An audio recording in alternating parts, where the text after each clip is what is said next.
স্বাগত নিউজ 24 সংবাদে, সাথে আছি আমি কানিজ লাবণী। দেখছিলেন শিরোনাম, এবার জানিয়ে দিব বিস্তারিত।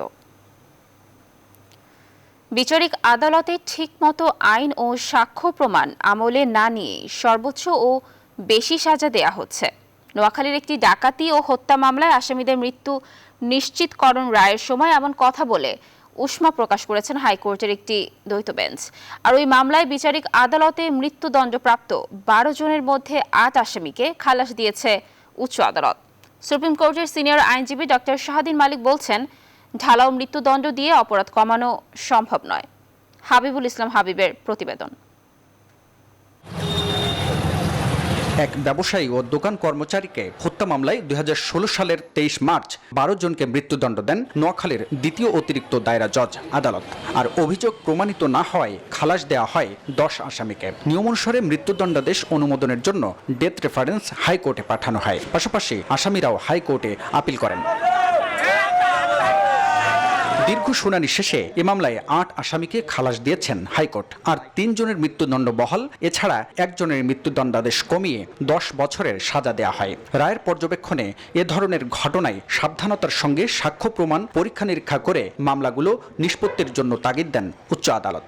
এই কোর্ট হয়তো দেখেছেন যে টিআইপি প্যারেডে যাদেরকে শনাক্ত করা হয়েছে 160 বলে যারা এসছে, কমনলি তাদেরকে রেখেছেন। 2007 সালের 1 ফেব্রুয়ারি রাতে নোয়াখালী শহরের জামি মসজিদ মোড় এলাকায় ডাকাতের কবলে পড়েন 2 ভাই ফিরোজ কবির ও শামসুল কবির এবং দোকান কর্মচারী সুমন পাল। এতে মারা যান 2 জন। বিচারিক আদালতে সর্বোচ্চ সাজা পেয়ে হাইকোর্টে এসে নির্দোষ প্রমাণিত হওয়া বা খালাস পাওয়ার নজির এখন হর হামেশায় ঘটছে। 2004 সালে গাজীপুরের চাঞ্চল্যকর আহসানুল্লাহ মাস্টার হত্যা মামলায় 22 জনকে মৃত্যুদণ্ড ও 6 জনকে যাবজ্জীবন কারাদণ্ড দেন আদালত। এর মধ্যে 11 জনকে খালাস দেন হাইকোর্ট। পিরোজপুরে 3য় শ্রেণীর শিক্ষার্থী ধর্ষণের পর হত্যা মামলায় 2016 সালে মৃত্যুদণ্ডপ্রাপ্ত 2 জনকে সম্প্রতি খালাস দিয়েছেন হাইকোর্ট। সম্প্রতি বুয়েট শিক্ষার্থী আবরার ফাহাদ হত্যা মামলায় 20 জনকে মৃত্যুদণ্ড ও 5 জনকে যাবজ্জীবন কারাদণ্ড দেন বিচারিক আদালত। বিচারিক আদালতে মৃত্যুদণ্ড দেওয়ার এমন নজির বিশ্বে নেই বলে জানান সুপ্রিম কোর্টের একজন সিনিয়র আইনজীবী। যে কোনো দেশের আইনজীবীরা পড়লেই মনে করবে বাংলাদেশে এটা কি হচ্ছে। দুনিয়াতে তো 2/3 দেশে মৃত্যুদণ্ড উঠে গেছে। আমাদের মতো অগণতান্ত্রিক দেশে মৃত্যুদণ্ড বাড়ছে। বললাম না, উদাহরণ China, north Korea, Saudi Arabia, Pakistan. যে দেশে যত বেশি বর্বর শাস্তি, সেই দেশে বর্বর নৃশংস হত্যাকাণ্ড তত বেশি বাড়ে। তার মতে শুধু মৃত্যুদণ্ড দিয়ে অপরাধ কমানো সম্ভব নয়, আইনের শাসনের পাশাপাশি বিচারাঙ্গনকে প্রভাবমুক্ত রাখা প্রয়োজন বলেও মনে করেন তিনি। হাবিবুল ইসলাম হাবিব, নিউজ 24, ঢাকা। এদিকে আগাম জামিন চাইতে আসায় উল্টো জেলের গেট দেখিয়ে দিলেন উচ্চ আদালত। একজনের বিরুদ্ধে অভিযোগ MBBS সনদ জালিয়াতির, আরেকজন করেছেন ব্যাংকের অর্থ আত্মসাৎ। সোমবার দুর্নীতি দমন কমিশনের 2 মামলায় এরকম আদেশ দিয়েছেন হাইকোর্টের একটি দ্বৈত বেঞ্চ। এ সময় দুর্নীতির বিরুদ্ধে শক্ত অবস্থানের কথা জানিয়েছে উচ্চ আদালত। ফখরুল ইসলামের প্রতিবেদন। নতুন বছরে দেশের সর্বোচ্চ আদালতের 23তম প্রধান বিচারপতি নিযুক্ত হন বিচারপতি হাসান ফয়েজ সিদ্দিকী। দায়িত্ব নিয়েই দুর্নীতির বিরুদ্ধে জিরো টলারেন্সের ঘোষণা দেন প্রধান বিচারপতি। এমন ঘোষণায় আদালতেও শুরু হয়েছে পরিবর্তনের ছোঁয়া। সোমবার বিচারপতি মোহাম্মদ নজরুল ইসলাম তালুকদার ও বিচারপতি AKM জহিরুল হকের হাইকোর্ট বেঞ্চে আগাম জামিন নিতে আসেন জালিয়াতি করে MBBS সনদ নেয়া ভোলার ভুয়া ডাক্তার মাহমুদুল হাসান। এই সময় তাকে জামিনের পরিবর্তে কারাগারে পাঠানো হয়। হাইকোর্টের একই বেঞ্চে দুর্নীতির দায়ে ওয়ান ব্যাংকের গুলশান শাখার কর্মকর্তা ইমরান হোসেনকে আগাম জামিন দেননি আদালত। একজন আসামি মাহমুদুল হাসান আজকে জামিনের জন্য এসেছিল, আগাম জামিনের জন্য। তাকে সরাসরি কারাগারে প্রেরণ করা হয়েছে। প্রায় 11 কোটি টাকার উপরে জালিয়াতি করে আত্মসাৎ করার অপরাধে গুলশান ওয়ান ব্যাংক শাখার প্রিন্সিপাল অফিসারকে সরাসরি কারাগারে প্রেরণ করেছেন। শুনানির সময় দুর্নীতির বিরুদ্ধে শক্ত অবস্থানের কথা জানান বিচারকরা। এই ফাইন্যান্সিয়াল ক্রাইমের ক্ষেত্রে কোর্ট বলেছে যে ওনারা একদম জিরো টলারেন্স বেয়ার করবেন কোনোভাবেই এগুলা, বিকজ এই দেশে ফাইন্যান্সিয়াল ক্রাইম অনেকটাই বেড়ে যাচ্ছে। চীনা বিশ্ববিদ্যালয়ের জাল সনদ দিয়ে চিকিৎসক নিবন্ধন নেয়া 12 জন ভুয়া ডাক্তার ও BMDCর 4 কর্মকর্তার বিরুদ্ধে মামলা করে দুদক। যারা ভুয়া জাল সার্টিফিকেট দিয়ে চিকিৎসা করে, সেখানে তো দেশের মানুষ এমনি মারা যাবে, চিকিৎসা পাবে কিভাবে? দুদকের করা অপর মামলায় ওয়ান ব্যাংকের বাকি 2 আসামিকে 3 সপ্তাহের মধ্যে আত্মসমর্পণের নির্দেশ দেন উচ্চ আদালত। ফখরুল ইসলাম, নিউজ 24, ঢাকা। ৪৫ বছরের পুরনো আইনে অপরাধের তুলনায় শাস্তি ও কঠোরতার মাত্রা কম বলেই নৌপথে দুর্ঘটনা কমছে না।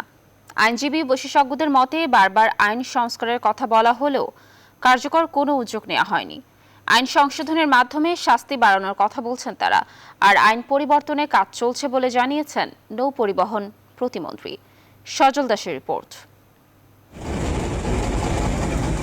চলন্ত লঞ্চ পুড়ছে আগুনে, অঙ্গার অন্তত ৪৫ তাজা প্রাণ। কেউ এখনো আছেন জীবন মৃত্যুর সন্ধিক্ষণে। লঞ্চের মালিক গ্রেপ্তার হয়েছেন বটে, কিন্তু অতীত বিবেচনায় তাতে সন্তুষ্টির জো নেই। ফায়ার সার্ভিসের তথ্য বলছে গেল 5 বছরে প্রায় ৪,০০০ নৌ দুর্ঘটনায় প্রাণ হারিয়েছেন অন্তত ৫,০০০ মানুষ। মামলা গ্রেপ্তার হলেও বিচারিক সুরাহা প্রায় শূন্যের কোটায়। এই বাস্তবতায় আইন কাঠামোর দুর্বলতাকে দুষছেন বিশেষজ্ঞরা। দ্য ইনল্যান্ড শিপিং অর্ডিন্যান্স 1976 অনুযায়ী নৌপথে দুর্ঘটনায় সর্বোচ্চ শাস্তি হিসেবে 5 বছরের কারাদণ্ড ও 10,০০০ টাকা অর্থদণ্ডের বিধান আছে অতিরিক্ত 5 লাখ টাকা পর্যন্ত ক্ষতিপূরণের নিয়মও। সর্বোচ্চ 5 বছর পর্যন্ত সাজার মেয়াদ বলা হয়েছে। এছাড়া বিভিন্ন সেগমেন্ট ওয়াইজ বিভিন্ন অপরাধের ধরন অনুযায়ী অপরাধের মাত্রা নির্ধারণ করা হয়েছে। কিছু কিছু ক্ষেত্রে 300 টাকা, 500 টাকা, 10,000, 20,000 এরকম করে অর্থদণ্ডের বিধান করা হয়েছে। আসলে যা নিতান্তই নগণ্য। অপরাধের তুলনায় যদি শাস্তির মাত্রা কম থাকে তাহলে কিন্তু সেই অপরাধের মাত্রাটা বাড়বেই। প্রায় ৪৫ বছরের পুরাতন আইন দিয়ে আমরা চলছি। এই আইনটি পরিবর্তন করা দরকার, সংশোধন, সংযোজন এবং পরিমার্জন করার প্রয়োজন হয়ে দাঁড়িয়েছে, কিন্তু এখনো পর্যন্ত সেই উদ্যোগ নেওয়া হয়নি। বিদ্যমান আইনেই বিচার হচ্ছে দাবি করলেও আইন পরিবর্তন নিয়েও সরকার ভাবছে বলে জানিয়েছেন নৌ পরিবহন প্রতিমন্ত্রী। এর আগে কয়েকটি ঘটনায় তাৎক্ষণিকভাবে আমরা পদক্ষেপ নিয়েছি, কিন্তু এই মেরিন কোডের যে সর্বোচ্চ শাস্তি হচ্ছে সম্ভবত 5 বছর। তো কাজেই এই যে আইনের যে দ্বারা আমরা আটকানো আছি, এই জায়গাটায় আমাদেরকে আরো কাজ করতে হবে এবং আমরা কাজ করছি। জুৎসই আইন হলে নৌ দুর্ঘটনা কমবে বলে প্রত্যাশা নৌ প্রতিমন্ত্রীর। সজল দাস, নিউজ 24, ঢাকা। টিকার সনদ ছাড়া রেস্টুরেন্টে প্রবেশ করা যাবে না বলে জানিয়েছেন স্বাস্থ্যমন্ত্রী। এছাড়াও 15 দিনের মধ্যে স্বাস্থ্যবিধি বানা নিয়ে প্রজ্ঞাপন জারি হবে বলেও জানান তিনি। সোমবার আন্তঃ মন্ত্রণালয় বৈঠক শেষে তিনি সাংবাদিকদের বলেন, অমিক্রণ ঠেকাতে প্রস্তুতিমূলক এই সভা থেকে বেশ কয়েকটি বিষয়ে সিদ্ধান্ত নেওয়া হয়েছে। টিকার সনদ না দেখে প্রবেশ করতে দিলে রেস্টুরেন্টকেও জরিমানা করা হবে বলে জানান তিনি। দেশে এখনই লকডাউন দেওয়া হবে না বলে জানান স্বাস্থ্যমন্ত্রী।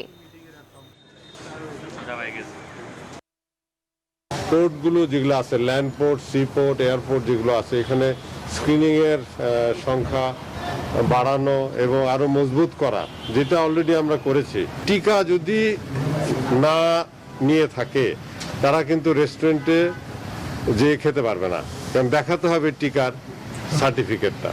এবং লকডাউনের পরিস্থিতি এখনো হয়নি। মার্চ এপ্রিলে আবারও বাড়তে পারে করোনা সংক্রমণ, একথা জানিয়েছেন স্বাস্থ্য অধিদপ্তরের মহাপরিচালক। সোমবার দুপুরে এক সভায় তিনি একথা বলেন। দেশের সকল জেলার হাসপাতালগুলোকে দ্রুত প্রস্তুতি নেওয়ার কথাও জানান তিনি। পাশাপাশি বুস্টার ডোজ প্রাপ্তদের বয়স সীমা কমানোর বিষয়ে কথা বলেন তিনি।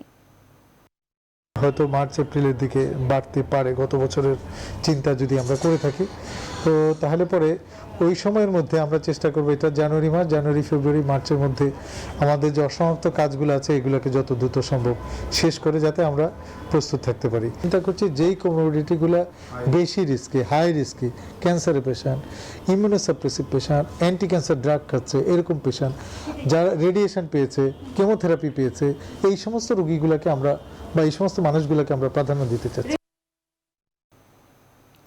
করোনা সংক্রমণ বাড়লেও ক্লাস বন্ধ করার মতো পরিস্থিতি হয়নি বলে জানান শিক্ষামন্ত্রী ডাক্তার দীপু মনি। সোমবার সন্ধ্যায় রাজধানীর আন্তর্জাতিক মাতৃভাষা ইনস্টিটিউটে সিনেম্যাকিং আন্তর্জাতিক উৎসব 2021-এর উদ্বোধনী অনুষ্ঠানে কথা বলেন তিনি। মন্ত্রী আরও বলেন, 2 বছরের ঘাটতি এক শিক্ষাবর্ষে পোষানো সম্ভব নয়। বিশ্ববিদ্যালয় ভর্তি পরীক্ষা সংক্ষিপ্ত সিলেবাসই হবে বলেও জানান শিক্ষামন্ত্রী। অনুষ্ঠানে আরও উপস্থিত ছিলেন মঞ্চ সারথী আতাউর রহমান, সাংস্কৃতিক ব্যক্তিত্ব গোলাম কুদ্দুস সহ চলচ্চিত্রাঙ্গনের অনেকে। আয়োজকরা জানান 4 জানুয়ারি শুরু হওয়া এই উৎসবের পর্দা নামবে 6 জানুয়ারি। উদ্বোধনী চলচ্চিত্র উৎসবে প্রদর্শন করা হয় শাপলা মিডিয়া প্রযোজিত সিনেমা আগস্ট 1975। শিক্ষার্থীরা আগে একদিন আসছিল কতগুলো ক্লাসের, তারা এখন একাধিক দিন আসবেন, কিন্তু আমরা পুরো দমে ক্লাস এখনো শুরু করতে পারছি না। আমাদের শিক্ষার্থীদের, শিক্ষকদের স্বাস্থ্য সুরক্ষার স্বার্থে এই ক্লাসের সংখ্যা কমিয়ে দেওয়া আবার প্রয়োজন, আমরা কমিয়ে দেব। বন্ধ করে দেওয়া প্রয়োজন, বন্ধ করে দেব। সবই আমরা প্রয়োজন বুঝে করব এবং সেজন্য একদম নিবিড় পর্যবেক্ষণের মধ্যে আছে। এদিকে দেশে করোনায় একদিনে শনাক্ত 650 ছাড়িয়েছে। নমুনা পরীক্ষার বিপরীতে দৈনিক শনাক্তের হার আবার 3% ছাড়িয়েছে 3 মাস পর। স্বাস্থ্য অধিদপ্তর জানিয়েছে 24 ঘন্টায় সারা দেশে 674 জন করোনা আক্রান্ত হয়েছে। নতুন রোগীদের নিয়ে দেশে মোট আক্রান্তের সংখ্যা দাঁড়িয়েছে 15,87,140 জন। একদিনে আরও 4 জনের মৃত্যু সহ মোট 28,081 জনের মৃত্যু হয়েছে। 24 ঘন্টায় সুস্থ হয়েছেন 214 জন। তাদের নিয়ে মোট 15,49,771 জন সুস্থ হয়েছে। 24 ঘন্টায় 19,980টি নমুনা পরীক্ষায় শনাক্তের হার 3.37%।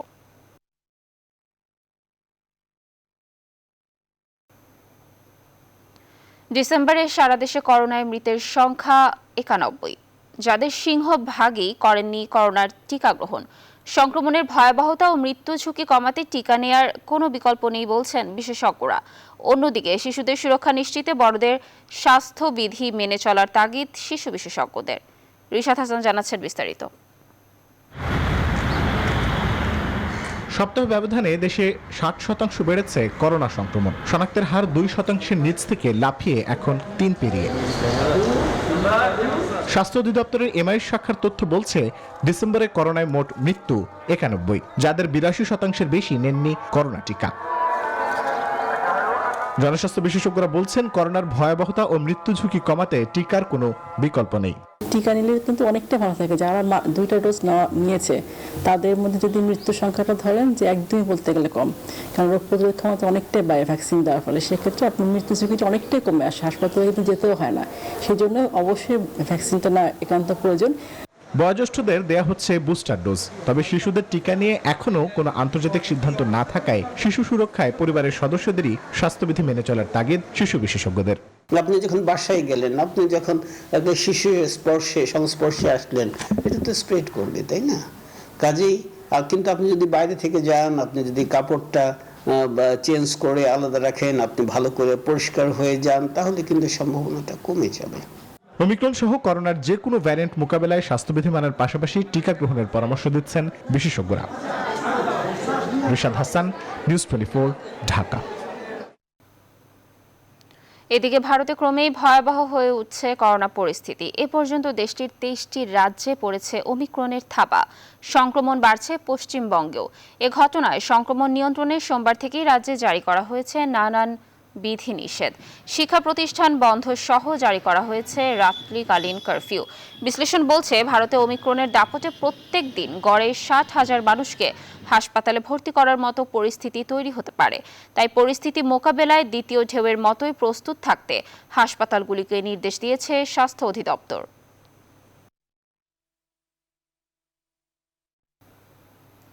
নির্বাচন কমিশন গঠনে কমিশনার নিয়োগে প্রধানমন্ত্রী, বিরোধী দলীয় নেতা, স্পিকার, প্রধান বিচারপতি ও অ্যাটর্নি জেনারেলকে নিয়ে একটি সাংবিধানিক কাউন্সিল গঠনের প্রস্তাব দিয়েছে গণতন্ত্রী পার্টি।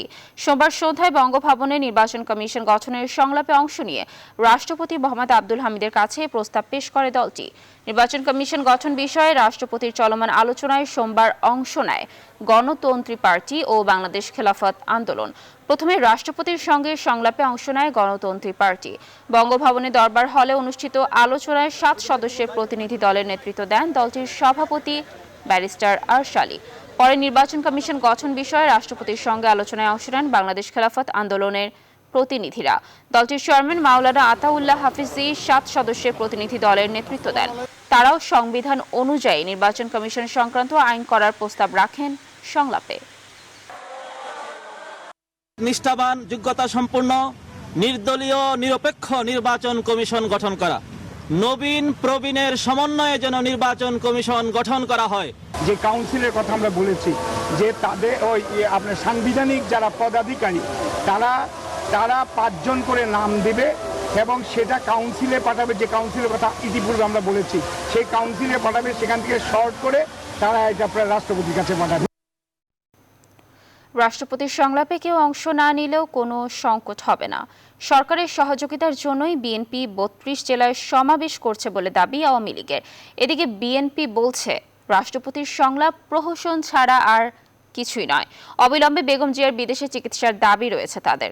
তৌফিক মাহমুদ মুনার রিপোর্ট। আওয়ামী লীগের প্রয়াত সাধারণ সম্পাদক শহীদ আশরাফুল ইসলামের 3য় মৃত্যুবার্ষিকীতে সকালে বনানী কবরস্থানে ফুল দিয়ে শ্রদ্ধা জানায় আওয়ামী লীগ এবং তার পরিবারের সদস্যরা। আওয়ামী লীগের পক্ষে দলটির যুগ্ম সাধারণ সম্পাদক মাহবুল আলম হানিফ ফুল দিয়ে শ্রদ্ধা জানান। ইসি গঠনে রাষ্ট্রপতির সাথে সংলাপে সব দল অংশগ্রহণ করবে বলে তিনি আশাবাদ ব্যক্ত করেন। আমার বিশ্বাস সকলে অংশ নেবেন, আর সংলাপে এই ক্ষেত্রে অংশ যদি একটা দল না নেয় তাও মহানের রাষ্ট্রপতিকে নির্বাচন কমিশন গঠন করতেই হবে সাংবিধানিক বাধ্যতা অনুযায়ী।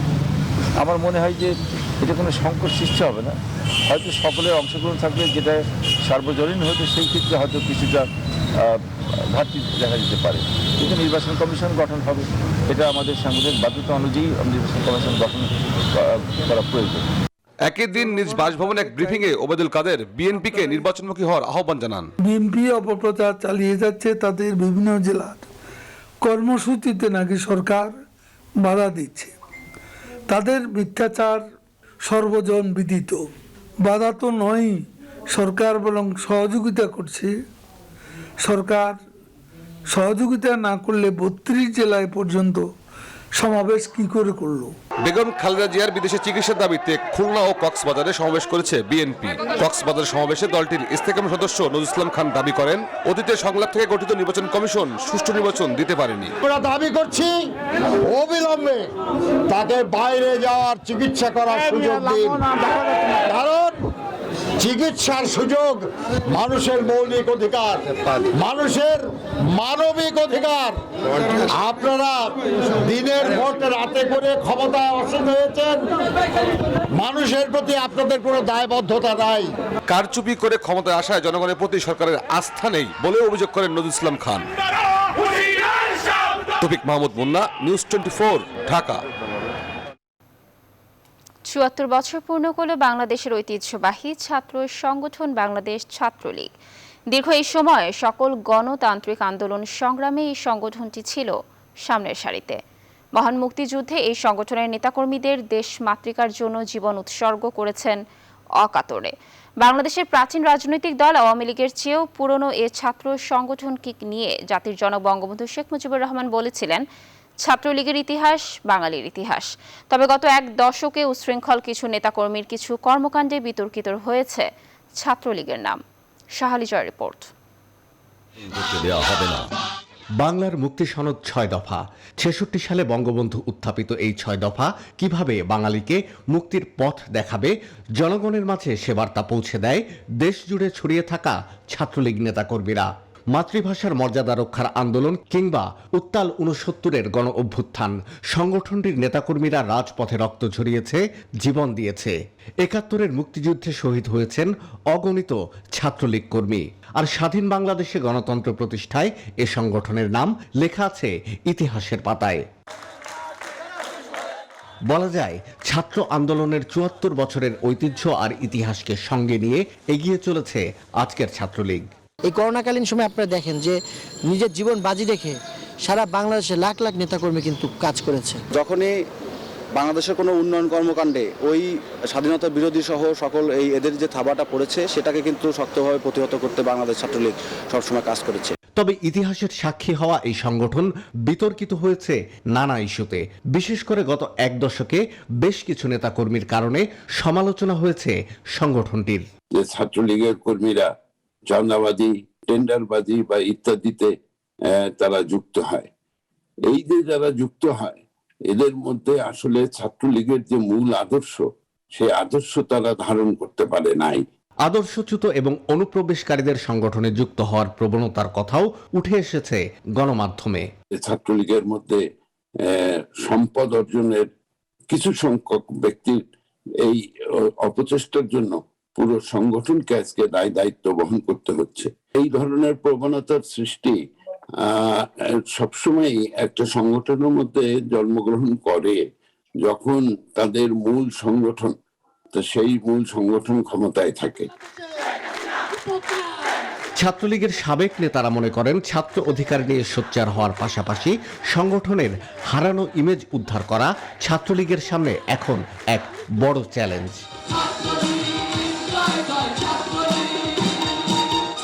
শাহ আলী জয়, নিউজ 24, ঢাকা।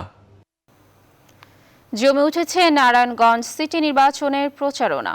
আওয়ামী লীগের প্রার্থী ডাক্তার সেলিনা হায়াৎ আইভীর প্রতিশ্রুতি নির্বাচিত হলে সবুজ শ্যামল নগর গড়ার পাশাপাশি বিশুদ্ধ পানির ব্যবস্থার অবাধ সুষ্ঠু নির্বাচন নিয়ে শঙ্কায় স্বতন্ত্র মেয়র প্রার্থী অ্যাডভোকেট তৈমুর আলম খন্দকার। আর ভোটাররা বলছেন যিনি যোগ্য তাকেই ভোট দেবেন তারা। দিলীপ কুমার মণ্ডলের তথ্যচিত্রে ডেস্ক রিপোর্ট। সোমবার সিদ্ধিরগঞ্জের 7 ও 6 নম্বর ওয়ার্ডে গণসংযোগ চালান আওয়ামী লীগের মনোনীত মেয়র প্রার্থী ডাক্তার সেলিনা হায়াৎ আইভী। এ সময় তিনি নারায়ণগঞ্জকে সবুজ শ্যামল নগরী হিসেবে গড়ে তোলার পাশাপাশি বিভিন্ন প্রতিশ্রুতি দেন। সবুজায়নের পাশাপাশি আমাদের এইবারের স্লোগান কিন্তু সবুজ শ্যামল নারায়ণগঞ্জ। এই সবুজ শ্যামল নারায়ণগঞ্জের পাশাপাশি মানুষকে আমার বিশুদ্ধ পানির ব্যবস্থা করে দিতে হবে। অন্যদিকে সকাল থেকে বন্দরের 23 ও 24 নম্বর ওয়ার্ডে ভোটারদের দুয়ারে দুয়ারে ঘুরে নিজের প্রতিশ্রুতির কথা জানান স্বতন্ত্র মেয়র প্রার্থী অ্যাডভোকেট তৈমুর আলম খন্দকার। এ সময় নির্বাচন সুষ্ঠু করতে ইসির নিরপেক্ষতার দাবি তোলেন তিনি। নির্বাচন কমিশনার কাজে এটা প্রমাণ করতে হবে যে নির্বাচনটা তারা সুষ্ঠু করতেছে। 7 জন প্রতিদ্বন্দ্বীকেই আমার মোকাবিলা করে নির্বাচন করতে হবে। আল্লাহ আমার সাথে আছেন, জনগণের সাথে আছে ইনশাআল্লাহ। তবে ভোটাররা বরাবরের মতো খুঁজছেন যোগ্য আর এলাকার উন্নয়নে মনোযোগী প্রার্থীদের। এরকম একটা মেয়র চাই যে সমাজের উচ্ছৃঙ্খলতা দূর করবে, সামাজিক উন্নয়ন করবে, যারা গরিব দুঃখী মেহনতি মানুষের পাশে থাকবে। আমরা এই ধরনের মেয়র চাই। রাস্তাঘাট জ্যাম থাকে, অনেক কষ্ট থাকে, আমরা কষ্ট করি। আমাদের শীতলক্ষা দিয়ে যে পুল করবে, কাজকর্ম করবে, তাকে আমরা চাই। আল্লাহ পাক যেমন তাকেই পাস করায়। ইভিএম এর মাধ্যমে আগামী 16 জানুয়ারি তৃতীয়বারের মতো অনুষ্ঠিত হবে নারায়ণগঞ্জ সিটি কর্পোরেশন নির্বাচন, যেখানে 27টি ওয়ার্ডের মোট ভোটার 5,17,357 জন। Desk report, news 24। এদিকে মধ্যরাতে শেষ হয়েছে পঞ্চম ধাপের ইউপি নির্বাচনের প্রচারণা। শেষ মুহূর্তে গণসংযোগে ব্যস্ত সময় কাটান প্রার্থীরা। উন্নয়নের প্রতিশ্রুতি নিয়ে তারা হাজির হন ভোটারদের দুয়ারে দুয়ারে। প্রার্থীরা একে অন্যের বিরুদ্ধে ছুড়েছেন অভিযোগের তীর। তবে ভোটাররা বলেন সৎ, যোগ্য আর এলাকার উন্নয়নে যিনি কাজ করবেন তাকেই বিজয়ের মালা পরাবেন তারা। প্রতিনিধিদের তথ্যচিত্রে ডেস্ক রিপোর্ট। শেষ মুহূর্তে জমে উঠেছে দিনাজপুরের 2টি উপজেলার 20টি ইউনিয়ন পরিষদ নির্বাচনের প্রচারণা। এখানে চেয়ারম্যান পদে 90 জন, সাধারণ সদস্য পদে 687 জন এবং মহিলা সদস্য পদে 252 জন প্রার্থী প্রতিদ্বন্দ্বিতা করছেন। শীত উপেক্ষা করেই প্রার্থীরা ছুটছেন ভোটারদের দাঁড়ে দাঁড়ে, দিচ্ছেন উন্নয়নের নানা প্রতিশ্রুতিও। কাজ সমাপ্তি করার জন্য আমার মনে হয় যে আমাকে আশীর্বাদ দেওয়া এবং ভোট দিয়ে আগামী দিনে জয়যুক্ত করবেন। আমাদের ইউনিয়নের যে বিষয়গুলা নিয়ে মানুষ শঙ্কিত, এই বিষয়গুলা সম্পর্কে আমি অবশ্যই এগুলা বিষয়ে প্রতিরোধ করার চেষ্টা করব। আগামী 5 তারিখ ইনশাআল্লাহ সকলের সহযোগিতায় বিজয় আমাদের সুনিশ্চিত। যোগ্য প্রার্থীকেই ভোট দিয়ে জনপ্রতিনিধি নির্বাচন করতে চান ভোটাররা। আমরা প্রার্থী দরকার হলে আমরা সুখ দুঃখেই যাকে কাছে পাবো, এরকমের প্রার্থী আমার দরকার। জনগণের যে সেবা করবে, ভালো থাকবে, তাকে চাই এবং যোগ্য দেখিয়ে আমরা প্রার্থী বেছে নেব। আমরা সংশ্লিষ্টরা বলছেন সুষ্ঠু নির্বাচন উপহার দিতে এরই মধ্যে সব ধরনের প্রস্তুতি নেওয়া হয়েছে। র্যাব থাকবে, বিজিবি থাকবে এবং অন্যান্য বাহিনীরাও তাদের যথাযথভাবে দায়িত্ব পালন করবে। একই চিত্র শেরপুরেও। অভিযোগ পাল্টা অভিযোগের মধ্য দিয়ে জমে উঠেছে শেরপুরের শ্রীবর্দী এবং ঝিনাইগাতি উপজেলার 7টি ইউনিয়ন পরিষদ নির্বাচনের প্রচারণা। তবে সৎ, যোগ্য ও এলাকার উন্নয়নে কাজ করবে যে প্রার্থী তাকেই জনপ্রতিনিধি নির্বাচন করতে চান ভোটাররা। আগামী 5 জানুয়ারি অনুষ্ঠিত হবে নোয়াখালীর সোনাইমুড়ি ও চাটখিল উপজেলার 19টি ইউনিয়ন এবং বেগমগঞ্জে 1টি ইউনিয়নে নির্বাচন। শেষ মুহূর্তের প্রচারণায় ব্যস্ত সময় পার করছেন প্রার্থীরা। Desk report, news 24। বেকারিতে উৎপাদিত বেশিরভাগ ব্র্যান্ডের পাউরুটিতে মিলেছে নিষিদ্ধ বিষাক্ত পটাশিয়াম। নিরাপদ খাদ্য কর্তৃপক্ষ 19টি নামি বেনামি ব্র্যান্ড পরীক্ষা করে 16টিতেই পায় পটাশিয়ামের উপস্থিতি। এদিকে রাজধানী ও তার আশেপাশে অনুসন্ধানে দেখা যায় নোংরা অস্বাস্থ্যকর পরিবেশে তৈরি হচ্ছে বেকারি পণ্য। বড়ইয়ের ছোবড়া আর কেমিক্যালে তৈরি করা হচ্ছে মুখরোচক আচার। কি খাচ্ছি আমরা? ফখরুল ইসলামের 4 পর্বের ধারাবাহিক রিপোর্টের 3য় পর্ব ছবি তুলেছেন মেহেদি হাসান সুমন। পাউরুটি সকলের কাছে বেশ সুস্বাদু সকালের নাস্তার অন্যতম অনুষঙ্গ। সম্প্রতি বাজার থেকে নামি বেনামি 19 ব্র্যান্ডের পাউরুটির উপর পরীক্ষা চালায় নিরাপদ খাদ্য কর্তৃপক্ষ, যেখানে 16টিতেই মিলেছে নিষিদ্ধ বিষাক্ত পটাশিয়ামের উপস্থিতি। এ নিয়ে সতর্ক করতে বিজ্ঞপ্তিও জারি করে প্রতিষ্ঠানটি। পাউরুটিতে পটাশিয়াম ব্রোমেটের উপস্থিতি পাওয়ার কারণে আমরা অলরেডি জেনারেল নোটিফিকেশন দিয়েছি। এখন যার মধ্যে পাবো তাকে আমরা অবশ্যই শক্তভাবে ধরবো। কিভাবে আসে এসব পটাশিয়াম? নিউজ 24 এর অনুসন্ধান হাজারীবাগের এই বেকারিতে, যেখানে ইস্ট সহ বেশ কয়েকটি কেমিক্যালে তৈরি পাউরুটি নোংরা আর অস্বাস্থ্যকর পরিবেশে প্যাকেটজাত করা হচ্ছে। 11 ডিসেম্বরে তৈরি পাউরুটি, বিস্কিট সহ বিভিন্ন পণ্যে মেয়াদ জালিয়াতি করে উৎপাদনের তারিখ বসানো হচ্ছে 12 কিংবা 13 ডিসেম্বর। আজকে আপনার 11 তারিখ। উৎপাদন কয় তারিখ? 13 তারিখ। হ্যাঁ, 13। জীবনে থাকবে হালকা পাতলা, খালি হাতে তো কাজ করলে জীবনে থাকবে। সাবান দিয়ে হ্যান্ড ওয়াশ দিয়ে দেওয়ার পরে তার জীবাণু থাকে বলে মনে করি না।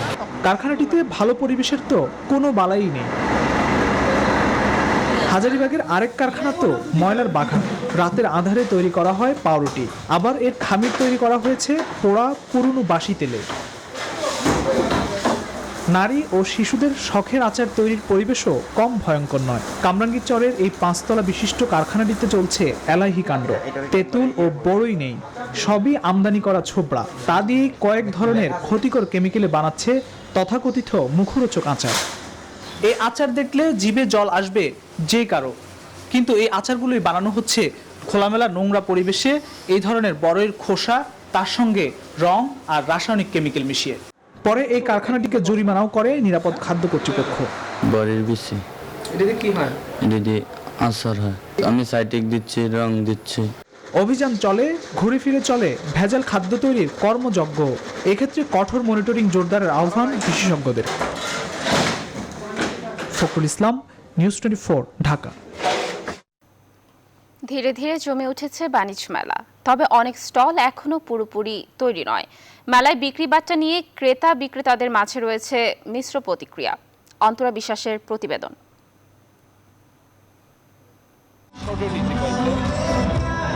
বাণিজ্য মেলার 3য় দিন। সকালে তেমন ভিড় না থাকলেও বেলা গড়ানোর সাথে সাথে আসতে থাকে মানুষ, তবে খুব বেশি না। বেশ কিছু স্টলের কাজ এখনো চলছে। বিভিন্ন কারণে বিক্রেতারা সব গুছিয়ে উঠতে পারেননি। যাদের স্টল প্রস্তুত তাদের বিক্রি ভালোই বলে জানান বিক্রেতারা। বিক্রি ভালো হচ্ছে আলহামদুলিল্লাহ, তবে এখন যেহেতু গতকালকে পরশুদিন ধরে উদ্বোধন হলো, আমরা এখনো ডেকোরেশনের কাজ কিন্তু পুরোপুরি হয়নি। দুটো টেবিল সাজিয়েছে আন্তর্জাতিক মানে, সেরকম প্রিপারেশন ছিল না আমাদের। মেলাটা হুট করে আপনার মনে করেন জানুয়ারি স্টার্টিং থেকে শুরু হয়, তো যে কারণে একটু গুছাইতে সময় হয়ে গেছে। Everybody buying, everybody, this is good respond here. পূর্বাচলে বাণিজ্য মেলার জায়গাটি দূরে হওয়ায় মানুষের আনাগোনা কম বলে মনে করছেন মেলায় আগতরা। মেলার সামগ্রী নিয়ে সাধারণের মাঝে আছে মিশ্র প্রতিক্রিয়া। আগের যে বাণিজ্য মেলা ছিল ওইটার সাথে আসলে মিল পাচ্ছি না, কারণ আগের বাণিজ্য মেলা দেখতাম লোক জনসংখ্যা সবকিছু ভরপুর। এবার এসে দেখলাম সবকিছুই খুব ইন্টারন্যাশনাল মানের। একটু দূরে হয়ে গেছে, বাট যানজট নেই, আসতে অনেক সুবিধা। আগে যে মজাটা পেতাম এবার এসে সেই মজাটা পাইনি আমি। কিছুই পাচ্ছে, যার জন্য আসছি তার জন্যই নাই। কি করবো, পোলাপন নিয়ে আইছি চিল্লাচিল্লি করে। ঢাকার আশেপাশের জেলা থেকে অনেকে মেলায় আসছেন। মেলার আইন শৃঙ্খলা রক্ষার সার্বিক দায়িত্বে আছে নারায়ণগঞ্জ জেলা পুলিশ। অন্তরা বিশ্বাস, নিউজ 24, ঢাকা। রাজশাহীতে শীতের তীব্রতা বেড়েছে। ঘন কুয়াশা আর হিমেল হাওয়ায় কষ্ট বেড়েছে খেটে খাওয়া মানুষের। দরিদ্র এসব মানুষের হাতে উপহার হিসেবে কম্বল তুলে দিয়েছে বসুন্ধরা গ্রুপ। কালের কণ্ঠের শুভ সংঘের আয়োজনে সিটি কর্পোরেশন চত্বরে 500 হতদরিদ্রের হাতে বসুন্ধরার উপহার তুলে দেয়া হয়। রাজশাহী থেকে কাজী শাহেদের প্রতিবেদন। ঘন কুয়াশা আর হিমেল হাওয়া রাজশাহীতে বাড়িয়ে দিচ্ছে শীতের তীব্রতা। ঘন কুয়াশা ও ঠান্ডার দাপটে বিপাকে পড়েছেন পদ্মাপাড়ের দরিদ্র মানুষগুলো। এসব মানুষগুলোর পাশে দাঁড়াতে উপহারের হাত বাড়িয়ে দিয়েছেন বসুন্ধরা গ্রুপের চেয়ারম্যান আহমেদ আকবর সোবহান। বসুন্ধরা গ্রুপের মাননীয় চেয়ারম্যান স্যারের সহায়তায় এবং তার নির্দেশনায় আমরা রাজশাহী বিভাগের 12,000 মানুষকে এই কম্বল বিতরণ করেছি এবং পর্যায়ক্রমে দেশের 50,000 মানুষের হাতে আমরা এই শীতের কম্বল তুলে দিচ্ছি। রাজশাহী সিটি কর্পোরেশন চত্বরে 500 মানুষের হাতে তুলে দেওয়া হয়েছে বসুন্ধরা গ্রুপের উপহার কম্বল, যা হাতে পেয়ে খুশি দরিদ্র মানুষগুলো। সবাই ভালোবাসতে পারে। আমার ভাই আমার খুবই উপকার হয়েছে, শীত কাটাতে ভালো পারবো, শীতটা ভালোভাবে কাটবে। কম্বলটা পায়ে উপকার হয়েছে, বসুন্ধরা গ্রুপকে ধন্যবাদ। করোনাকালে খাদ্য সহায়তার পর এবার শীতে কম্বল নিয়ে মানুষের পাশে দাঁড়ানোই বসুন্ধরা গ্রুপের চেয়ারম্যানকে ধন্যবাদ জানান সিটি মেয়র। সমাজের বিত্তবানদের এভাবে এগিয়ে আসার আহ্বান জানান তিনি। আমি বসুন্ধরা গ্রুপকে ধন্যবাদ জানাই যে তারা মানুষের বিপদের সময়, বিশেষ করে করোনার কালীন সময়েও খাদ্যদ্রব্য সাহায্য দিয়েছিলেন বিপুল পরিমাণে। এখন তারা এই শীতবস্ত্র দিচ্ছেন। তাদের এই প্রয়াস, তাদের এই কার্যক্রম অব্যাহত থাকুক। দেশ জুড়ে শীতার্তদের মাঝে কম্বল বিতরণ কর্মকাণ্ডটি বাস্তবায়ন করছে কালের কণ্ঠের শুভ সংঘ। রাজি শাহেদ, নিউজ 24, রাজশাহী। এবার জানাচ্ছি প্রবাসের খবর।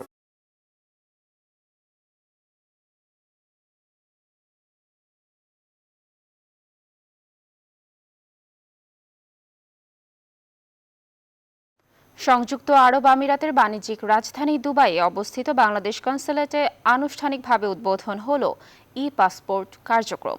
আমিরাতে নিযুক্ত বাংলাদেশের রাষ্ট্রদূত মোহাম্মদ আবু জাফর বলেছেন, বিদেশের মাটিতে ই-পাসপোর্ট বাংলাদেশের নাগরিকদের জন্য একটি অনন্য সংযোজন। দুবাই প্রতিনিধি আব্দুল আলিম সাইফুলের তথ্যচিত্রে ডেস্ক রিপোর্ট। নবম বৈদেশিক মিশন হিসেবে দুবাইয়ে বাংলাদেশ কনসুলেট জেনারেলে ই পাসপোর্টের কার্যক্রম শুরু হয়েছে। 30 ডিসেম্বর আনুষ্ঠানিকভাবে উদ্বোধন করেন স্বরাষ্ট্র মন্ত্রণালয়ের সুরক্ষা সেবা বিভাগের অতিরিক্ত সচিব মোহাম্মদ খায়রুল আলম শেখ। অনুষ্ঠানে প্রধান অতিথি হিসেবে ছিলেন আমিরাতে নিযুক্ত বাংলাদেশের রাষ্ট্রদূত মোহাম্মদ আবু জাফর। এতে সভাপতিত্ব করেন দুবাই ও উত্তর আমিরাত বাংলাদেশ কনসুলেটর consul general BM Jamal Hossain.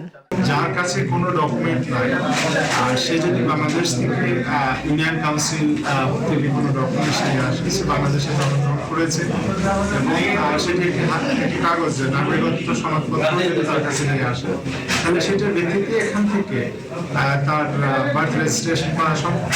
অনুষ্ঠানে বক্তব্য রাখেন প্রধানমন্ত্রী কার্যালয়ের মহাপরিচালক মোহাম্মদ সরোয়ার আলম এবং ই পাসপোর্ট ও স্বয়ংক্রিয় বর্ডার নিয়ন্ত্রণ ব্যবস্থাপনা প্রকল্পের উপপ্রকল্প পরিচালক লেফটেন্যান্ট কর্নেল SM সালাউদ্দিন।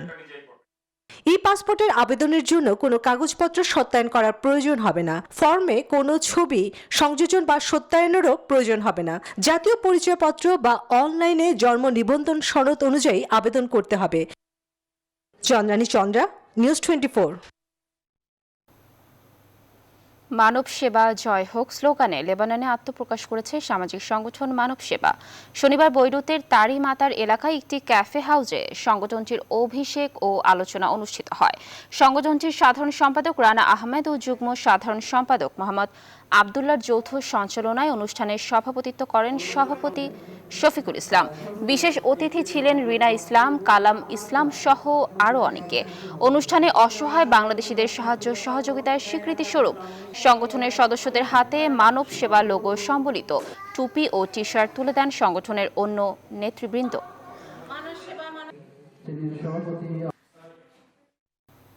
এবার ফার্স্ট সিকিউরিটি ইসলামী ব্যাংক অর্থ বাণিজ্যের সংবাদ।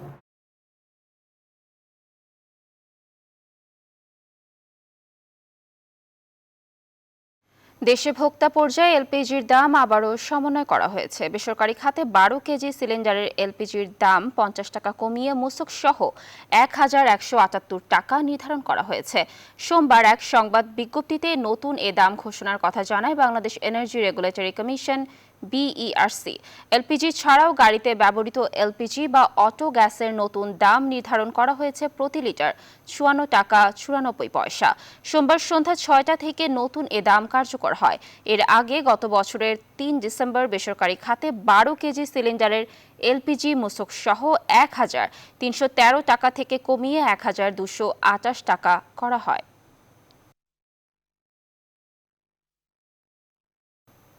এবার ক্লেমেন্ট খেলার সংবাদ।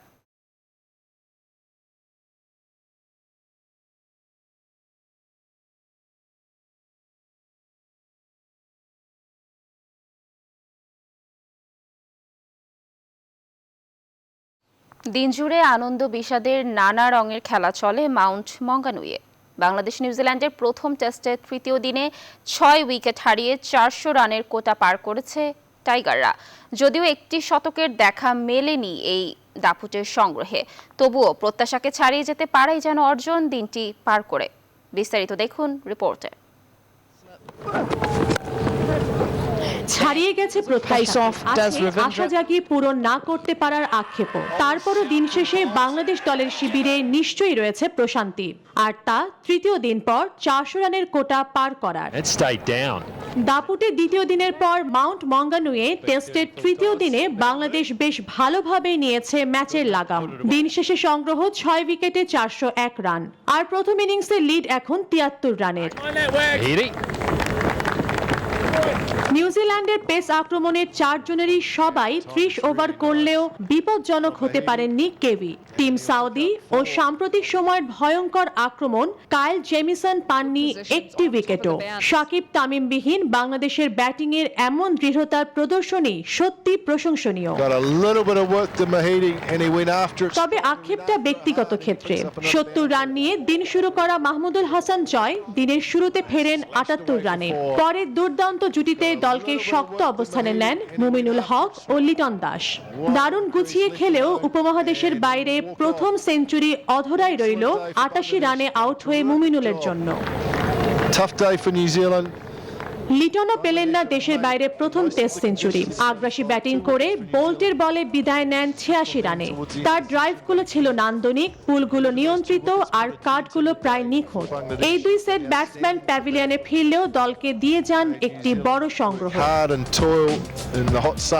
দিনের বাকি সময়টা স্বস্তিতে শেষ করেন ইয়াসির আলী চৌধুরী ও মেহেদী হাসান মিরাজ। দারুণ কয়েকটি শট খেলে ভালো কিছুর ইঙ্গিত দেন মিরাজ। চতুর্থ দিনে দলের লিড আরো বাড়ানোর ভার এই দুইজনের। তাবাসসুম আহমেদ, নিউজ 24। 18 বছরে আন্তর্জাতিক ক্রিকেট ক্যারিয়ার থেকে অবসরের ঘোষণা দিয়েছেন পাকিস্তানি অলরাউন্ডার মোহাম্মদ হাফিজ। তবে এই ক্রিকেটার খেলে যাবেন franchise cricket. Mohammad Hafeez test ক্রিকেটকে বিদায় বলেছিলেন 3 বছর আগেই। দেশের হয়ে ওয়ানডেতেও খেলা হয়নি গত 2 বছর। তবে সবশেষ টি-20 বিশ্বকাপে পাকিস্তানের প্রতিনিধিত্ব করেছেন তিনি। 18 বছরের ক্যারিয়ারে মোহাম্মদ হাফিজ খেলেছেন 55টি টেস্ট, 218 ওয়ানডে এবং 119টি টি-20। 3 ফরম্যাট মিলিয়ে রান করেছেন 12,780। তবে ফ্র্যাঞ্চাইজি ক্রিকেটে খেলে যাবেন 41 বছর বয়সী এই অলরাউন্ডার।